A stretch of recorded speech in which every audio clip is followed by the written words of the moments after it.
हम लोग धरने पर बैठे रहेंगे जब तक गवर्नमेंट हमको नहीं बुलाएगी, कोई भी संज्ञान नहीं लेंगे तब तक। हम पूरे, और ना ही हमारी कोई जाति होती है, ना हमारी कोई बरादरी होती है, हम खाली सैनिक हैं। और पूरे देश में एक तरह से आक्रामक हैं लोग, गुस्से में हैं, क्रोध में हैं।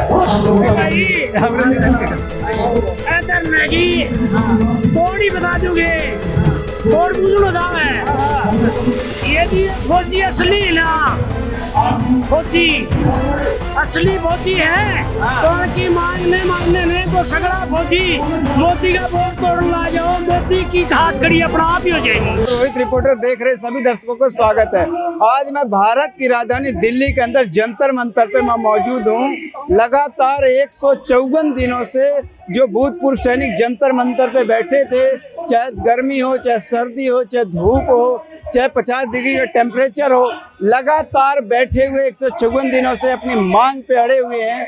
पर सरकार इनकी बातें ना सुन रही है, ना संज्ञान में ले रही है, ना कोई जवाब दे रही है। आइए यहाँ पर जो भूतपूर्व सैनिक हैं, ये काफ़ी अलग अलग जिले से, स्टेट से निकल के आज जंतर मंतर पे आए हैं। आइए हम इनसे बात करके जानते हैं कि इतनी गर्मी में ये लोग क्यों आकर के बैठे हैं, इनकी ऐसी क्या मांगे हैं जो मनवाने के लिए सरकार तक आए हैं। वो आज दिल्ली आकर के जंतर मंतर पे कड़कती हुई धूप के अंदर बैठे हैं। सर क्या नाम है आपका?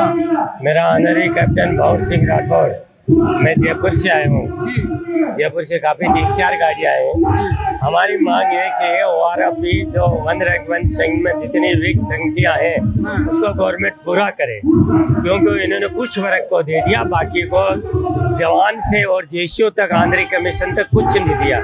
इवन कि ORFP 2 में उनका कम और कर दिया, देना अलग रहा। तो ये काफ़ी दिनों से हमारी गवर्नमेंट से है, गुंजाइश 2015 से CP से ही चला आ रहा है, लेकिन हम कंटिन्यू इनको बता रहे हैं गवर्नमेंट को, भाई ये जो भी कमियां हैं वो पूरी करो और हमारी जायज़ मांग है, कोई नाजायज़ नहीं है। इसके लिए हम काफ़ी सालों से संघर्ष कर रहे हैं और अभी तो काफ़ी दिनों से चल रहा है। अपने 20 फरवरी से कंटिन्यू धरना प्रदर्शन जंतर मंतर पे हम लोग आए और हमारे साथी बहुत आए, हर स्टेट से 15-20 गाड़ियाँ आए, हजारों लाखों की तादाद में। हमारी एक ही मांग है कि जो ORFP में जो भी संगतियाँ हैं वो पूरी करो, और जो भी इसमें जैसे वीर नारियाँ है, फैमिली पेंशन है, डिसेबिलिटी है, उनमें जो भेदभाव है उसको सही करो। इसी तरह MFC मिलिट्री सर्विस पे उसमें भी भेदभाव है तो वो बराबर करो, सबको इक्वल होना चाहिए, हार्डशिप सबको बराबर होना चाहिए। तो ये है जायज़ है, कोई गलत मांग नहीं है। इसीलिए हम लोग यहाँ आए धरना प्रदर्शन कर रहे हैं कि हमारे लिए कुछ सोचे गवर्नमेंट और देखें, लेकिन अभी तक कोई गवर्नमेंट ने हमारे अगेंस्ट कदम नहीं उठाया। हमारा धरना कंटिन्यू जारी रहेगा जब तक हमको नहीं बुलाया जाएगा, नहीं सुना जाएगा, तब तक हम नहीं रुकेंगे।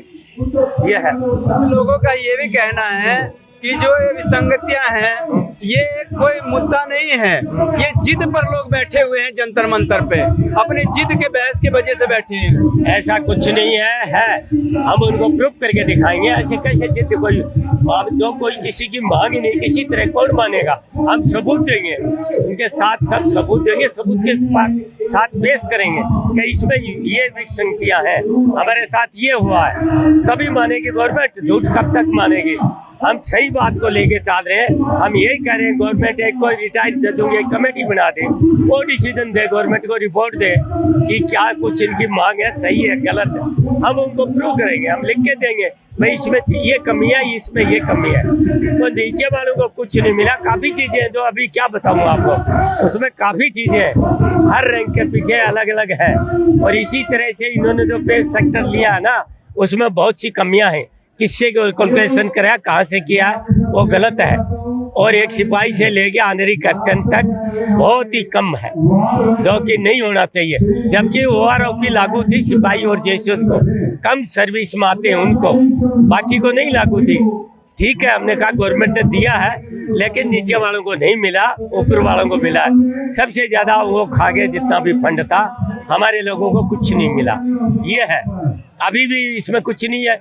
OR2 के अंदर बहुत सी तो कम कर दी, आने लेफ्टिनेंट कैप्टन, सुबेदार मेजर का है ही नहीं, कुछ भी नहीं है, एक नया पैसा नहीं मिला है। कुछ सिपाही आपको नायक पेंशन नहीं मिल रही है। पेंशन मिल रही है। हाँ। जो पेंशन के अंदर विसंगतियां जो हाँ। 1 रैंक पेंशन में जो हुआ ना रैंक में, हाँ। वो सही नहीं है। हाँ। वो गलत हुआ, उसको सही करें, इसलिए हम धरना प्रदर्शन कर रहे हैं। तो उसके लिए सबको एक होना पड़ेगा। एक भूतपूर्व सैनिक एक नहीं है, अलग अलग टुकड़े में बटे हुए हैं। अभी हम सब एक ही है। अभी हमने नया एक फेडरेशन ऑफ वेटरन्स एसोसिएशन बना दिया, उसके अध्यक्ष है सरदार अर्जुन सिंह राठौड़, जो राजस्थान से बिलोंग कर रहे हैं। सब ने पूरे हिंदुस्तान में उनको चुना है और वही रख रहे हैं, जायज चार्ज रख रहे हैं, कोई गलत नहीं है। गलत कितने दिन बैठेंगे, कितना क्या, उनको प्रूफ भी तो देना पड़ेगा। तो इसलिए हम गलत नहीं है, हम सही है। हमारे साथ जो कुछ हुआ है उसके लिए हम बैठे हैं। हमारी जो विसंगतियां है वो पूरी करे सरकार। हम कभी नहीं बैठे, कल ही धरना समाप्त कर देंगे।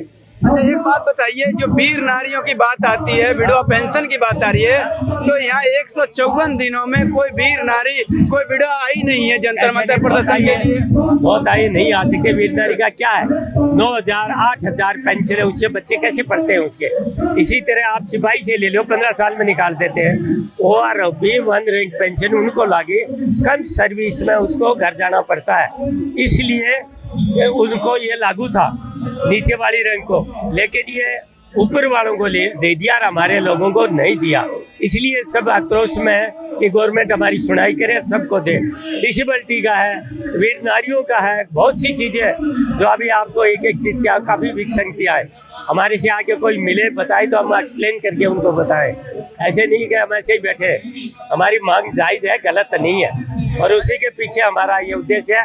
भाई हमसे आके मिलो, देखो, पूछो, वो बात तभी लोगे, अन्यथा नहीं। हम लोग धरने पर बैठे रहेंगे जब तक गवर्नमेंट हमको नहीं बुलाएगी, कोई भी संज्ञान नहीं लेंगे, तब तक हमारा धरना जारी रहेगा। ये है। अच्छा, ये बताइए, 154 दिनों से लगातार आप लोग सब बैठे हैं, प्रदर्शन के लिए धरना प्रदर्शन दे रहे हैं, तो इससे क्या फायदा कुछ हुआ है आप लोग को?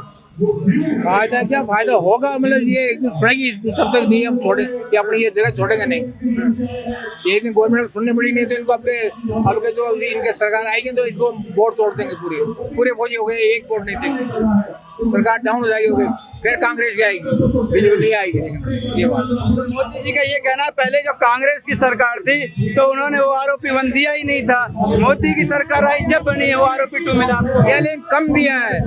हम ORGS को दिया 15%, ऑप्शन दे दिया 32%। जब ये लागू हमारे था। ये बात।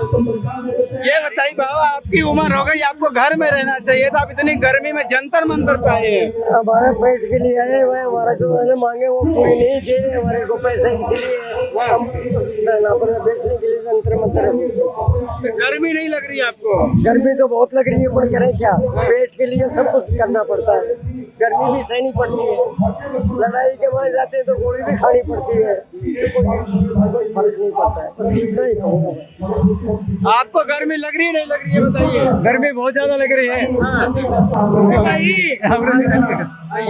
इधर मैगी थोड़ी बता दोगे, थोड़ बुझलो जाओ है।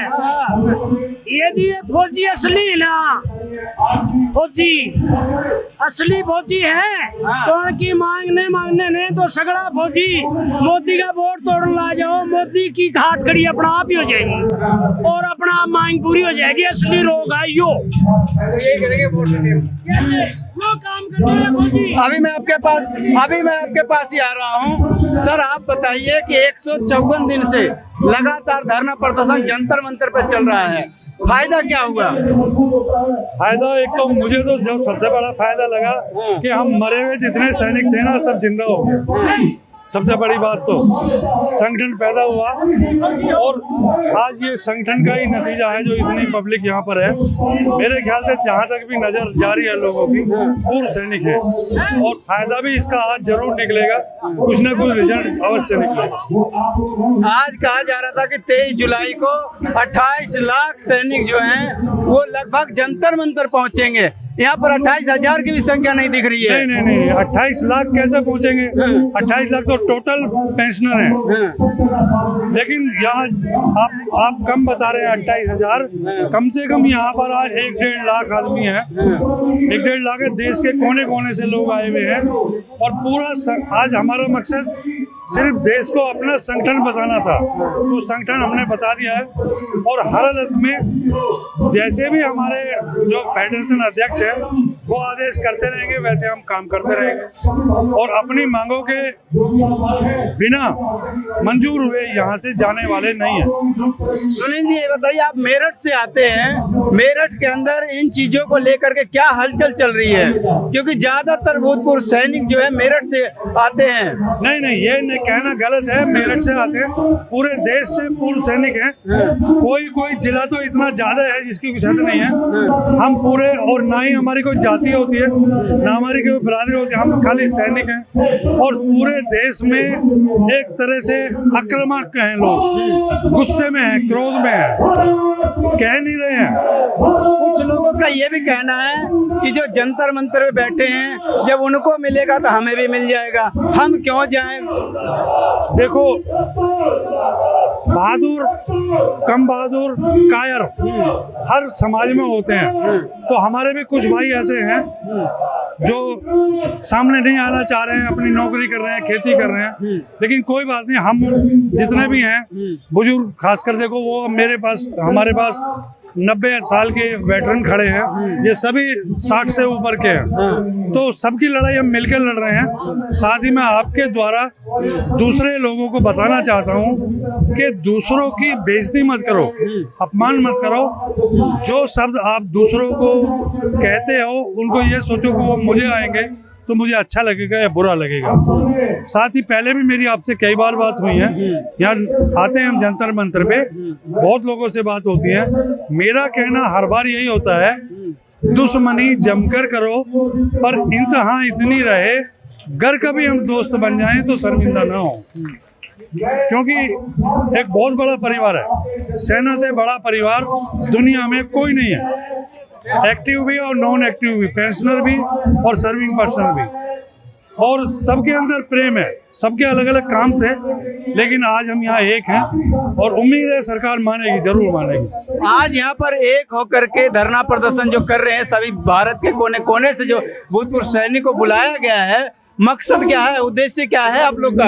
मकसद हमारा है OROP2 की जितनी भी विसंगतियां हैं उनको दूर कराना। उसमें से जो डिसेबिलिटी है, हम लोगों को, जो हम नॉर्मल लोग जो बैठे हैं, इनको कुछ नहीं मिलने वाला इसमें से। MSP ऑन सर्विस को मिलेगी, एजुकेशन अलाउंस ऑन सर्विस को मिलेगा। हमको तो CSD में जो अंतर है, मैं गाड़ी 5 लाख की ले सकता हूँ, एक अफसर है वो 20 लाख की ले सकता है। क्यों ले सकता है? मेरी प्रॉपर्टी तो उससे ज़्यादा है। अब आप बोलोगे कि आप फिर पैसे के लिए लड़ रहे हो। पैसे के लिए लड़ने वाला है कोई नहीं है, सब मान सम्मान की लड़ाई है और उसी के लिए हम लड़ रहे हैं, उसी के लिए लड़ते रहेंगे। तो इस तरीके से प्रदर्शन कब तक चलता रहेगा?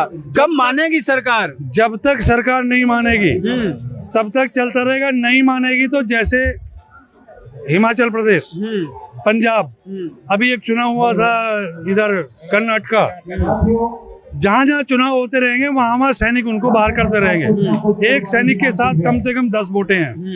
मानते हो इस बात को?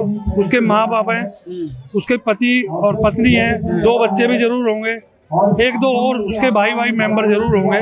तो लगभग 10 एवरेज मान के चलो, तो 28 लाख एवरेज हम मान के चलते हैं पेंशनर का, और सर्विस पर्सन भी हैं। टोटल अगर हम 40 लाख मानते हैं तो 40 को 10 से गुणा करते हैं, कितना आ जाता है? 4 दूसरे हम 4,400 लगभग 4 करोड़ के लगभग जनता आएगी। तो कौन सी सीट को हम कब्जा नहीं कर सकते हैं अपनी मर्जी से? और हमारे लिए जो धोखा दिया है सबसे ज्यादा हमारे अफसरों ने दिया है। हम अब की बार जितने भी अफसर कहीं से चुनाव में लड़ेंगे, खासकर मैं जहां भी मुझे जाना पड़ेगा देश में, वहां जाकर के विरोध करेंगे उनका, या हमारी मंजूरी कराएं, हमारे इसके लिए बातचीत करें। अगर ये उनको लगता है कि अब वो बात नहीं कर सकते हैं तो हमसे कराएं।